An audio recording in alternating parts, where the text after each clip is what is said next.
Week 15. What's up, guys? Want to shout out real quick to our Malaysian watchers. Last week's video was one of our most popular. So many comments and so much love being sent. So we appreciate you guys. And we're always grateful for all of you joining and tagging along with us. So week 15, we wanted to share the budget of how much we spent for an entire week for a family of 5. And you might not believe what these numbers come out to. But before we do that, I wanted to share with you guys a slight competition that we have here in Manila, Landers versus S&R. Both of these are big box wholesale importing stores. Think Costco versus Sam's Club back in the US. So we got the chance to explore both, and we wanted to give you our thoughts on each. So check that out.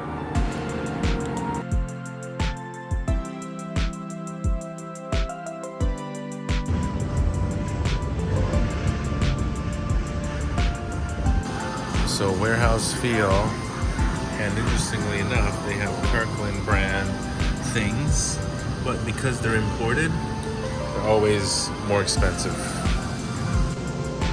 So you have all the comforts of home, but you're definitely paying for it. For example here, let me show you. This is 18 ounces of Cheerios for $4.99. That's close to $9-10.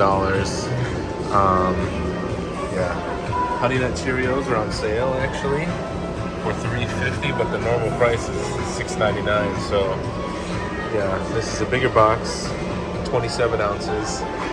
So for us, the biggest difference between Landers and S&R, so the two big warehouse stores here in Manila, for us is the meat. The meat selection here looks a lot fresher, looks a lot more normal, if you will, than what you would get at S&R. So for us, the choice is Landers. So at Landers here, the food court is much more upscale feeling than what you would see at a warehouse store back home.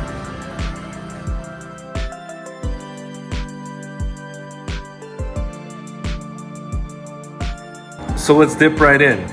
So for our week in Malaysia, first allow me to just say, if you've never been to Malaysia, the community and the people that you meet are just so warm and welcoming. Cost-wise, as you'll see, it's very cost-effective to be able to see a lot of these different attractions and to travel all over the city. So let's jump right into the budget here. First things first, cash. At every airport, we always make sure to withdraw some cash because we're not sure if the country is very open to tap and wireless transactions. Think Japan, pretty much everywhere had tap transactions, versus Bangkok, where you kind of get yelled at when you don't have cash. So we made sure to withdraw a couple $100, $300 in total if you are inclined to know exactly how much. And to be honest, by the end of the week, we had to try to spend our cash in different places because Malaysia and Kuala Lumpur, to be exact, tends to be a place that uses a lot of tap transactions. So that's definitely a plus. So first thing we can look into is our transportation expenses. So what I understand, what I know is that the public transportation in Kuala Lumpur is very efficient.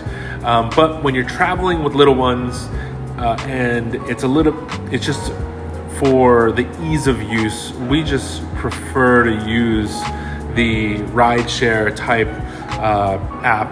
And in Malaysia, they use Grab.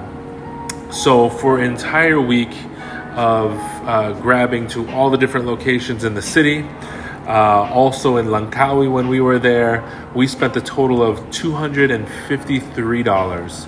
So it's fairly reasonable. If you divide that by 7, that's how much we spent per day. It's fairly cheap. So next thing is activities. So we spent time at the Kuala Lumpur Bird Park. We also spent money to go to the Sky Cab all the way to the Sky Bridge, which was amazing. And also, while we were in Langkawi, we spent $40 just to go jet skiing. And last but not least, at the KLCC, we spent to go on the Sky Bridge there in Kuala Lumpur.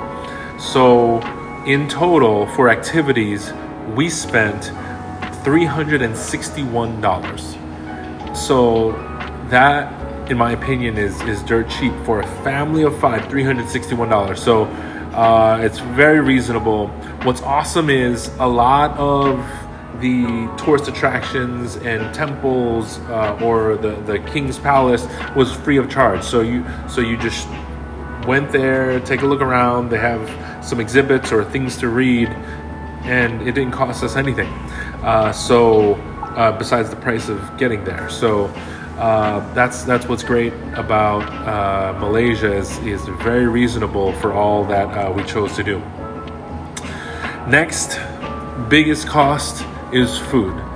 And let me tell you, the best meal I've had on Ladue 52 yet was in Malaysia, was that black crab that we had at that restaurant at the night market.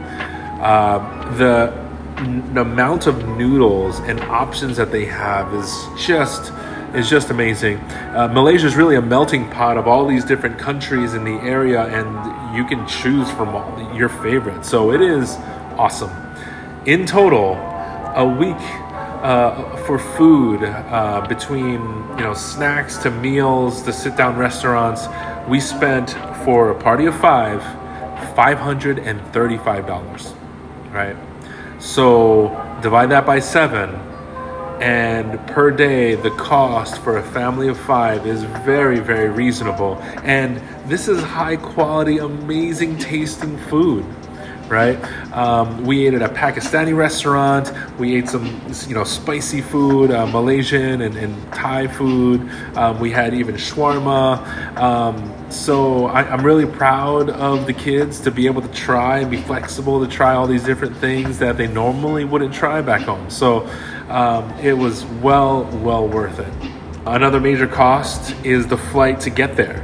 So the flight from Manila to Kuala Lumpur was $639, right? For a party of 5, that's very cheap. Now, one caveat is, I thought that we were gonna take either public transportation or hire a car to get to Langkawi Island. What I didn't realize is how long it took. So public transport would have taken us 6 to 8 hours, even if you take a ferry there. So we scratched that, and we actually flew from Kuala Lumpur to Langkawi and back. So we incurred an additional flight expense of $470. So in total, for the flight to get to Malaysia and flying within Malaysia, we spent a total of $1,109, which is still fairly reasonable. Last, the expense of our accommodations. So the first few days that we were in Malaysia, we spent some time in Marriott properties, which is interesting because it was kind of a Airbnb type situation through Marriott that I used points for, and it was extremely affordable. It was only 6,000 points per night. So thankfully we didn't spend money on the first 2 nights while we were there. We then flew to Langkawi and stayed there for 2 nights. And in Langkawi, the Airbnb cost was $137. So for 2 nights, about $60, $65 a night, fairly reasonable.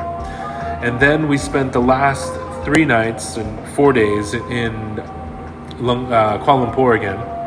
And that total was $278. So put that all together, we spent a total of $416 for our Airbnb accommodations for an entire week.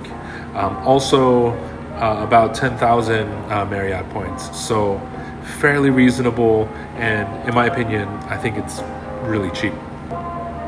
In total, when you consider the flights, the Airbnb, transportation, the activities that we did, even the food, all in, we're looking at $2,900. $580 per person for an entire week in Malaysia, I think is very reasonable.